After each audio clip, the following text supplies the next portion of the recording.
the most ruined in endogamy. Hidden between the foggy valleys and dense forests of the Appalachians lies what remains after 100 years of family crossing. For decades, the history of the Caldwell family has remained buried. This is a clan that since 1850 chose not just geographic but also genetic isolation, creating one of the most devastated lineages from the practice of marriage among close relatives ever documented on American soil. This journey through time reveals how decisions made more than a century ago irrefutably shaped the fate of entire generations.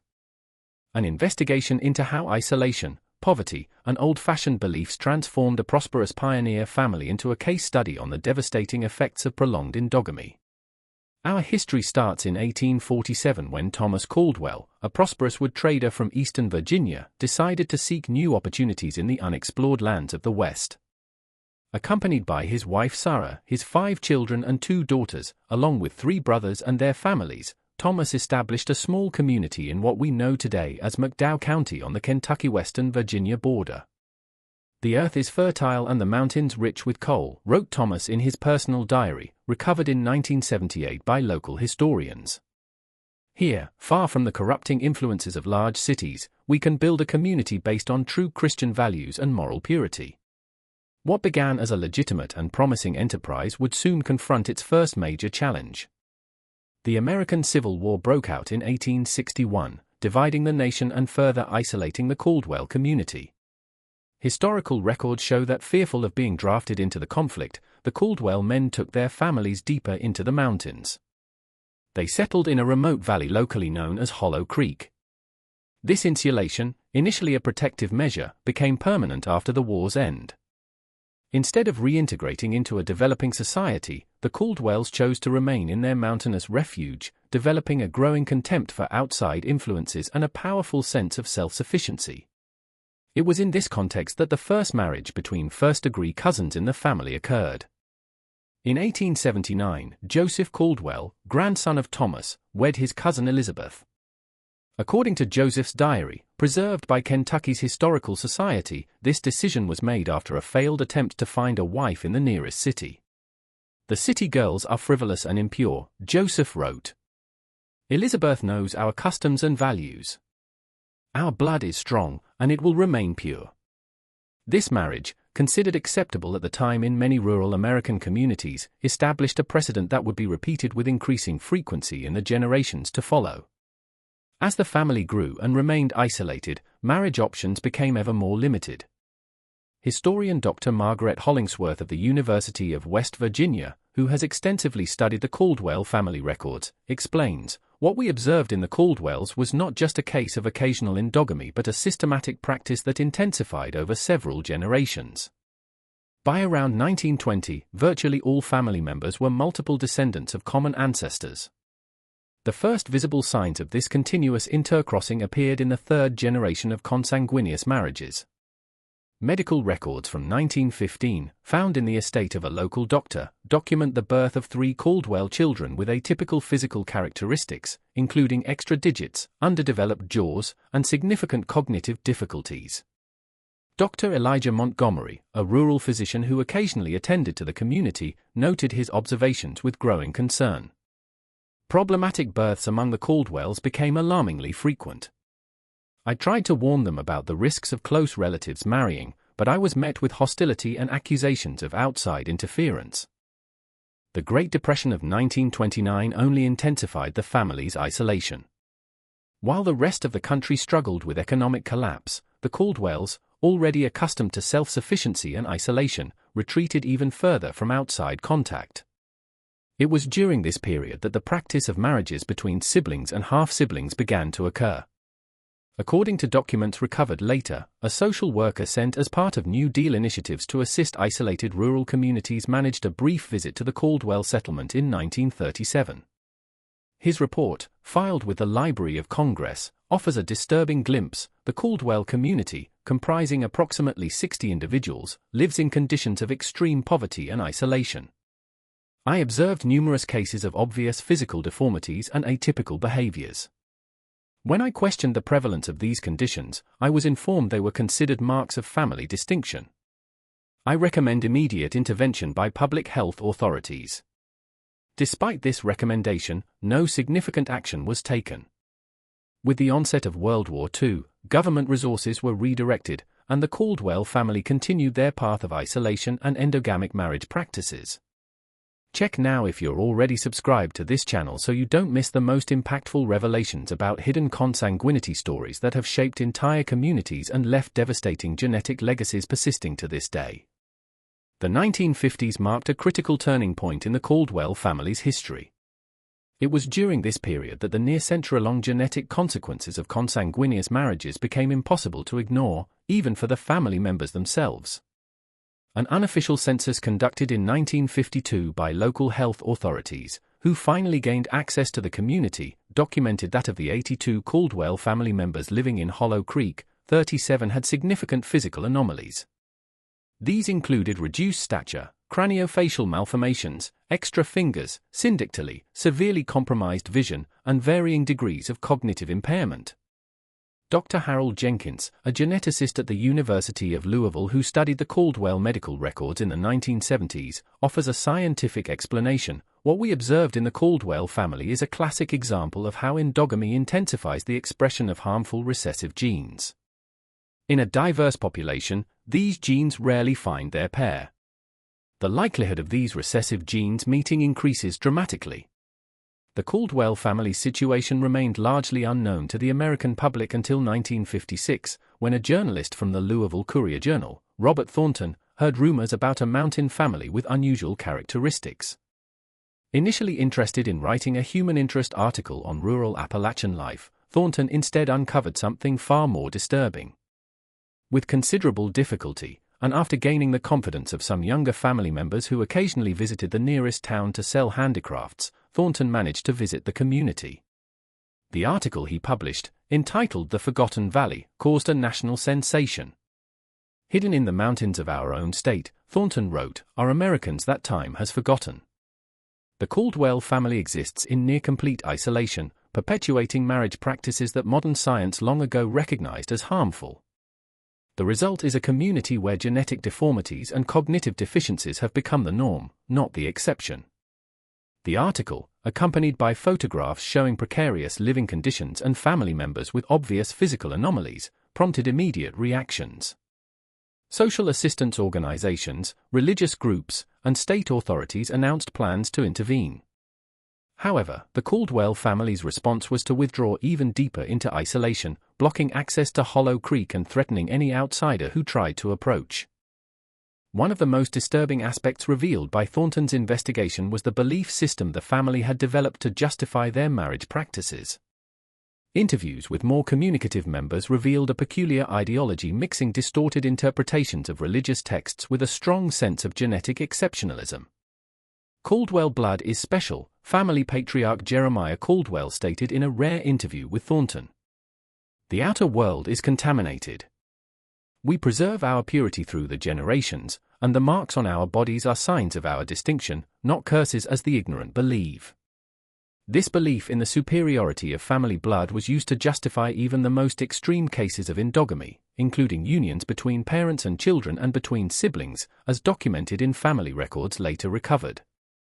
Dr. Elizabeth Harrington, a cultural anthropologist who has studied isolated Appalachian communities, explains this phenomenon. What we see in the Caldwells is a classic example of how prolonged isolation can lead to the development of belief systems that justify harmful practices. As the negative genetic effects became more evident, the family developed a narrative that transformed these consequences into marks of distinction or even blessings. The 1960s brought significant changes to the region with government programs like President Johnson's War on Poverty, which specifically focused on the isolated communities of the Appalachians. Roads were improved, schools were built, and social services were expanded. These initiatives finally began to reach the mountain's most isolated corners. In 1967, social workers and health professionals, accompanied by state police, finally accessed Hollow Creek after receiving anonymous reports of inhumane conditions involving children. What they found shocked even the most experienced professionals. "The situation exceeds adequate description," wrote social worker Clara Roberts in her official report.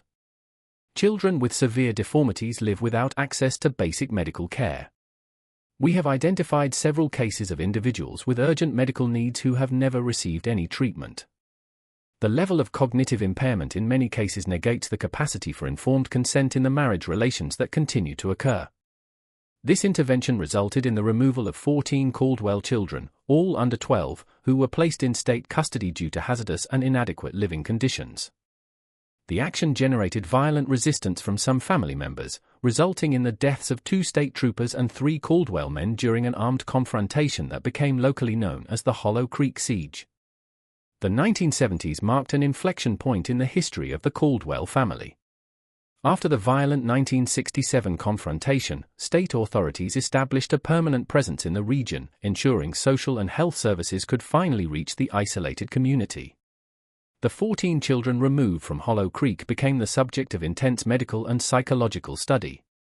A comprehensive report published in 1972 by the Kentucky State Department of Health detailed the genetic consequences of generations of endogamy. The young Caldwells have a constellation of anomalies consistent with high levels of genetic homozygosity, observed Dr. Richard Stevenson, the study's lead geneticist. We documented an alarming incidence of rare conditions including polydactyly, cleft palate, congenital heart disease, skeletal dysplasia, and microcephaly. More worrying is that many individuals have multiple conditions simultaneously, something rarely seen even in populations with high rates of consanguineous marriages. Stevenson's study revealed that the inbreeding coefficient, a measure of an individual's probability of inheriting identical genes from both parents, was exceptionally high among the Caldwells. In a general population, this coefficient is close to 0. Between first-degree cousins, it is approximately 0.0625. Among the young Caldwells studied, the values ranged from 0.25 to an impressive 0.375, levels usually expected only in relations between complete siblings or between parents and children. These discoveries quickly became a case study in American medical schools, dramatically illustrating the risks of prolonged endogamy. The Caldwell case significantly contributed to developing more rigorous laws against consanguineous marriages in various states during the 1970s. For the family members who remained in Hollow Creek, government intervention brought profound and not always welcome changes. Social workers reported continuous resistance to changing marriage practices, even in the face of clear evidence of the resulting genetic damage. Martha Caldwell, then 42 and one of the few family members without obvious physical anomalies, emerged as an influential voice during this period. In a 1975 interview with a documentary filmmaker, she offered a glimpse into the family's thinking. "You come here with your diplomas and laws, saying our way of living is wrong, but who are you to judge?" For generations, the Caldwells have taken care of their own. "We love our children no matter how they are born. In the outside world, they would be ridiculed and rejected. Here, they are family." This perspective, while understandable in human terms, dramatically contrasted with the medical evidence of the damage caused by the family's marriage practices. Dr. James Montgomery, a psychologist who worked extensively with the family during this period, noted, "What we witnessed with the Caldwells is a form of isolation that transcends the geographical.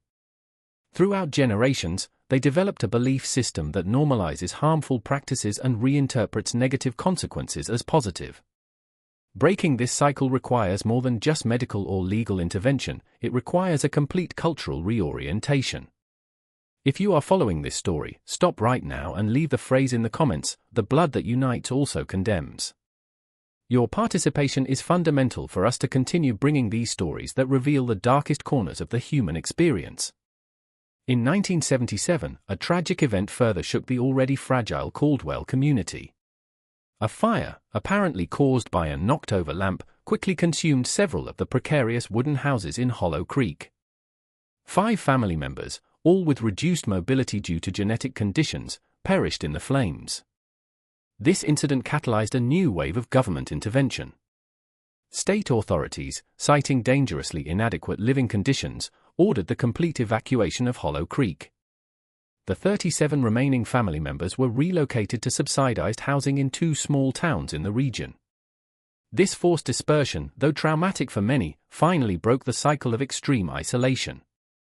For the first time in over a century, the Caldwells were forced to interact regularly with wider society. Dr. Catherine Reynolds, a sociologist who accompanied the relocation process, documented the difficulties of adaptation. We observed extreme levels of social anxiety, institutional distrust, and difficulty adapting to basic social norms. For many of the adult Caldwells, especially those with cognitive limitations, the transition was deeply traumatic. The children, on the other hand, showed remarkable resilience and adaptability. A particularly remarkable aspect of this period was the medical community's reaction to the Caldwell-specific needs. Hazard Regional Hospital in Kentucky established a specialized clinic dedicated to treating the numerous health conditions afflicting the family. This initiative became a pioneering model for treating rare genetic conditions in rural communities. Dr. Harold Jenkins, who supervised the clinic, wrote in 1979, "The medical challenges presented by the Caldwell family are unprecedented in my career. We are essentially treating the consequences of an involuntary genetic experiment that extended for more than a century. Each patient has a unique constellation of conditions, many of which are rarely seen jointly in conventional medical practice." The 1980s brought significant advances in the scientific understanding of the Caldwell case, coinciding with important developments in medical genetics. With the emergence of new chromosomal analysis and genetic mapping techniques, researchers could finally start accurately documenting the exact mechanisms by which prolonged endogamy had affected the family. In 1982, the University of Kentucky began an ambitious genealogical and genetic study of the Caldwells, led by Dr. Richard Stevenson. The 6-year study involved collecting biological samples from 78 living family members and meticulously reconstructing their complete genealogical tree using historical records, family diaries, and interviews. What we found was truly unprecedented in Western medical literature, Stevenson reported in his preliminary conclusions. The Caldwell family possibly represents the most extensive and documented case of systematic endogamy in the modern United States, comparable to some historical European royal dynasties or extremely isolated communities in other parts of the world. Genetic analysis revealed that after generations of consanguineous crosses, the Caldwell genome had become exceptionally homogeneous. Harmful recessive genes that would usually remain hidden in a diverse population had become prevalent. The study identified 27 specific genetic mutations occurring at alarmingly high frequencies among family members. Among the most significant findings was identifying a specific mutation in the PAH gene responsible for a rare form of phenylketonuria, PKU, a metabolic condition that, when untreated, causes progressive neurological impairment. This particular mutation, nicknamed the Caldwell variant in medical literature, had not been previously documented and appeared exclusive to the family. This mutation probably arose in a single ancestor early in the family's history, explained Dr. Stevenson. Under normal circumstances, it would have remained a genetic rarity. However, due to repeated consanguineous marriages, the mutation spread widely within the family lineage, affecting approximately 40% of the living family members to some degree. The publication of these results in 1988 in the prestigious American Journal of Human Genetics generated intense discussion in the scientific community and renewed public interest in the case. A PBS documentary entitled Blood Legacy, The History of the Caldwells reached a national audience, bringing unprecedented attention to the risks of endogamy and the family's specific situation. For the Caldwells themselves, the 1980s was a period of continuous and difficult adaptation. Younger generations, particularly those born after the family's dispersion in 1977, began to integrate into wider society with varying degrees of success. Rebecca Caldwell, born in 1968 and one of the children removed during the initial intervention, became an important family spokesperson. Despite presenting some typical physical characteristics of the family lineage, including extra digits on both hands, Rebecca showed remarkable intellectual capacity and determination. After graduating high school with honors, she earned a scholarship to the University of Kentucky. "I carry the name Caldwell proudly," Rebecca declared in an emotional speech during a 1989 conference on rare genetic diseases, "not because of the choices my ancestors made, but despite them. Our history serves as a powerful reminder of the dangers of isolation and ignorance, but also of the remarkable resilience of the human spirit." For older family members, however, adaptation proved extremely challenging. Many, especially those with significant cognitive impairment, never fully adjusted to life outside Hollow Creek. Social assistance records document high rates of depression, self-destructive behavior, and even suicide among adult Caldwells. Ezekiel Caldwell, born in 1932 and one of the last patriarchs of the original community, remained a vocal critic of government intervention until his death in 1985. In one of his last interviews, he expressed a sentiment shared by many of the oldest Caldwells: "You have taken us from our land, you have separated our families, and you treat us as specimens in your laboratories. You say it was for our own good. But look at us now. We are scattered, lost without our community. In Hollow Creek, we had purpose and belonging. What do we have now?" This perspective contrasted strongly with objective medical data. A follow-up study conducted in 1986 documented significant improvements in the health and life expectancy of younger Caldwells who received regular medical care. Particularly notable was the fact that since the family's dispersion and the consequent cessation of consanguineous marriages, no new child had been born with the most severe forms of the genetic conditions that characterized previous generations. Dr. Elena Williams, a pediatric geneticist who worked extensively with Caldwell children during this time, noted, "We are witnessing in real time how genetic diversification can reverse the damage caused by generations of endogamy. Caldwell children born to individuals outside the family have dramatically fewer congenital anomalies. It's a validation of the basic principles of population genetics." As the decade ended, it became increasingly clear that the intervention, despite its traumatic aspects, had effectively interrupted a cycle of cumulative genetic damage that could have led to the complete unviability of the family lineage within a few more generations. As we approach the present, the history of the Caldwell family evolves from a case study on the dangers of endogamy into a more complex narrative about inheritance, identity, and reconciliation. The 1990s and 2000s witnessed both persistent challenges and remarkable successes among the descendants of this singular family lineage. In 1992, Dr. Richard Stevenson and his team published their definitive study on the Caldwells, a monumental work that meticulously documented 6 generations of family history and its genetic effects. The study, considered a milestone in the literature on isolated population genetics, revealed that the average inbreeding coefficient among Caldwells born before 1977 was approximately 8 times higher than that observed in communities where marriages between first-degree cousins occur only occasionally. The Caldwell case represents an almost unparalleled extreme in modern medical literature, concluded Stevenson. The observed genetic consequences offer exceptionally valuable insights into how recessive deleterious genes manifest in highly endogamic populations, with significant implications for our understanding of rare genetic diseases in general. For the Caldwells themselves, the 1990s were marked by a process of gradual social integration and, in some cases, reconciliation with their complex legacy. A significant event occurred in 1994 when Rebecca Caldwell, now a social work graduate working with isolated rural communities, organized the first formal family reunion since the Hollow Creek dispersion. Over 120 Caldwells from various generations attended the event held at a state park near the family's original settlement. For many younger members, it was the first opportunity to fully understand their family history's extent. "We are not here to celebrate the choices that led our family to so many difficulties," Rebecca said in her opening speech. "We are here to recognize our survival and our determination to break the cycle. Knowing our story is the first step in ensuring it does not repeat itself." The meeting became an annual event, gradually evolving from a family reunion into an informal conference on rare genetic conditions. In 1999, the Caldwell Foundation for Genetic Research was officially established to support studies on rare genetic diseases and educational programs on the risks of endogamy. While some family members actively embraced their roles as educators and advocates, others battled the persistent stigma associated with the Caldwell name. Court documents show that between 1990 and 2005, at least 28 individuals with Caldwell ancestry legally petitioned to change their surnames, citing discrimination and harassment.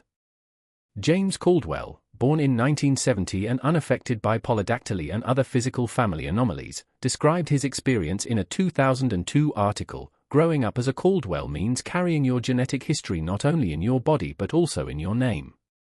Every introduction, every job interview, every first date is preceded by the inevitable question, Caldwell? As in, *those Caldwells.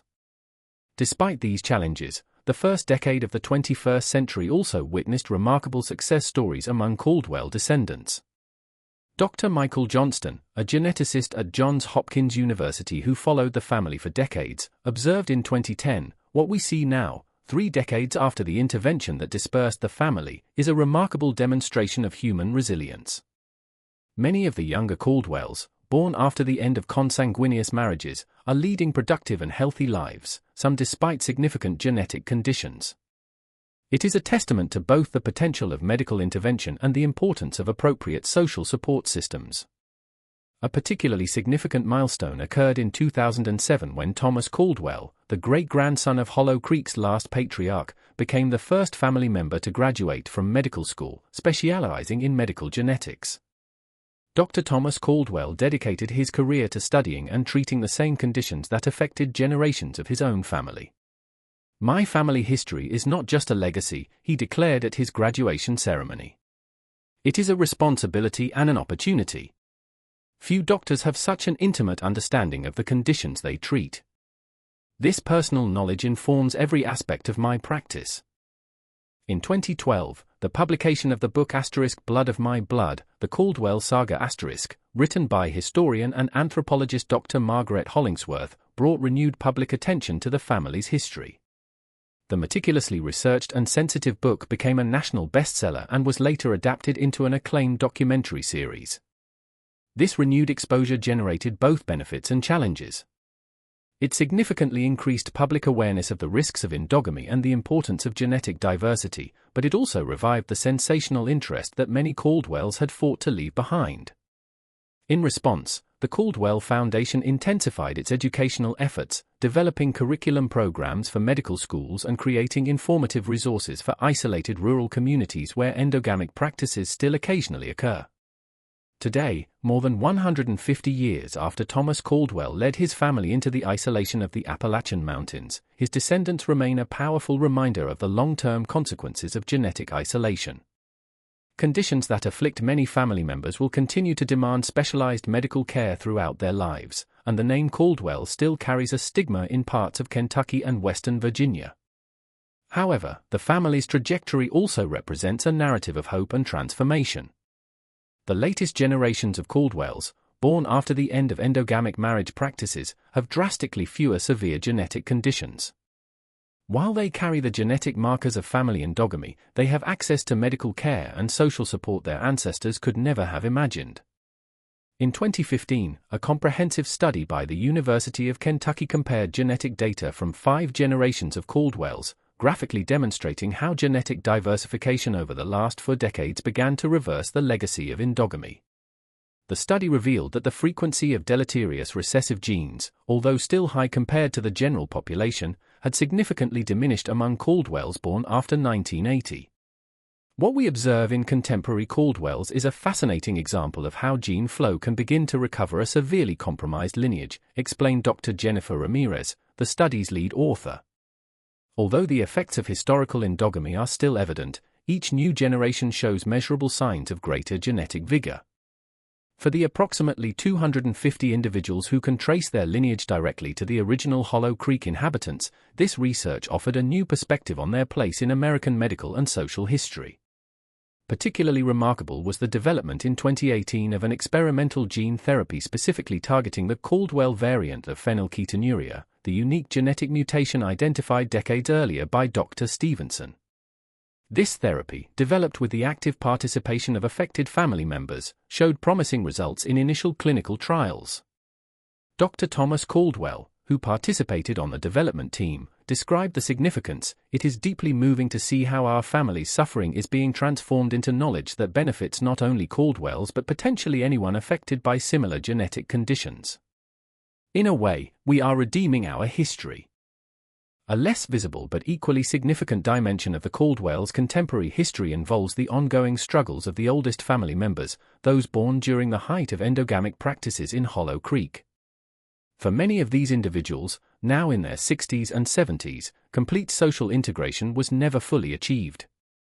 Harold Caldwell, born in 1955 and affected by multiple characteristic family conditions including moderate cognitive impairment, reflected on this reality in a 2020 testimonial for the Caldwell Foundation archives. Sometimes I feel we exist between two worlds. We are too Caldwell to be completely accepted in the outside world, but we were also separated from the life we knew. Hollow Creek was not perfect, I know that now. But it was the only place where I never felt different. This feeling of persistent displacement led the Caldwell Foundation to establish the Caldwell Community Center in Caldwell County in 2019, not far from the original Hollow Creek place. The center offers assisted housing to family members with special needs and educational and support programs for all Caldwell descendants. The center is not an attempt to recreate the isolation of Hollow Creek, explains Rebecca Caldwell, now the Foundation's executive director. It's exactly the opposite, a space where Caldwells can connect with their roots while remaining fully engaged with wider society. It's about honoring our history without being limited by it. As we approach the present, it is impossible not to reflect on the profound lessons offered by the Caldwell saga. Their history vividly illustrates the dangers of extreme isolation and prolonged endogamy, but also the remarkable human ability to adapt and renew. The Caldwell's genetic records, now digitally preserved as part of the Human Genome Project, will continue to inform our scientific understanding for generations. Their social journey from extreme isolation to gradual reintegration offers valuable insights into how isolated communities can be effectively supported without completely destroying their cultural identity. Perhaps the deepest lesson comes from the words of Martha Caldwell, who in her last interview before dying in 2008 at age 75, offered a moving reflection. For a long time, we thought we were protecting ourselves from the outside world. Only later did we realize that we were also imprisoning ourselves. The blood we shared is important. It connects us through generations. But it is in the mixing of different bloods that we find strength and renewal. That is the truth I wish we had understood a century ago. Today, as new Caldwells are born into circumstances radically different from their ancestors, their history remains a powerful reminder of the dangers of extreme isolation and the vital importance of genetic diversity for human health.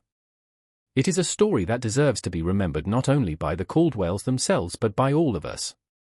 If you have watched this far, it is because you appreciate this story.